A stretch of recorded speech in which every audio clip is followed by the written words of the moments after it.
Some really interesting stuff, some civics for all of us to understand right now. There are some other important questions this morning about what's going on at Walter Reed Medical Center, namely about the president's condition, period. We've gotten some really chaotic communication on that, and with us now is Brad Phillips, CEO at Throughline Group, specializing in public speaking and messaging.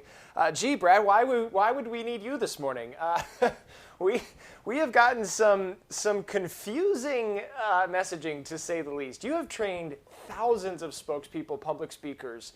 We got this update from the doctor Saturday saying the president's doing well, it's fine, and then almost immediately his chief of staff, initially on background only, an anonymous quote, if you will, says, well, the president's vitals over the last 24 hours were really concerning, and everybody's going, why won't you say that on record, and what does this mean about what the president actually feels like right now? What does that do, Brad, to our ability as a public to process and understand what's going on?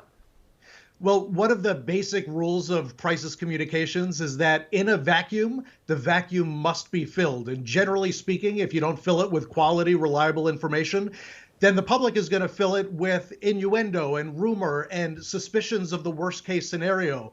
In addition to everything that you said, Dr. Conley yesterday during his briefing admitted that the day before he shaded the truth, wasn't candid about the president needing oxygen the day before, and then very curiously said the reason he did that is he didn't want to affect the treatment course of the president. So that suggested too that the press conferences Dr. Conley has been given have been given not to update the American public on the health of the president, but rather has been given to an audience of one. So then let me ask you what you would advise his team to do. If you could get in a room with them and say, hey, pull it together, what would you tell them? Well, history gives an interesting example. In 1981, the last time a president's health was at risk this much, Ronald Reagan, shortly after the assassination attempt, his physicians immediately after the surgery came out, faced the cameras, and answered probably a half hour of questions directly, no obfuscating. I think the mistake the Trump administration has made is that they have believed that they must reassure the public. But the best way to reassure the public is with the facts, and then putting the facts in some kind of context to reassure people then that he's receiving the best quality care. But you can't do the reassurance piece without the facts piece.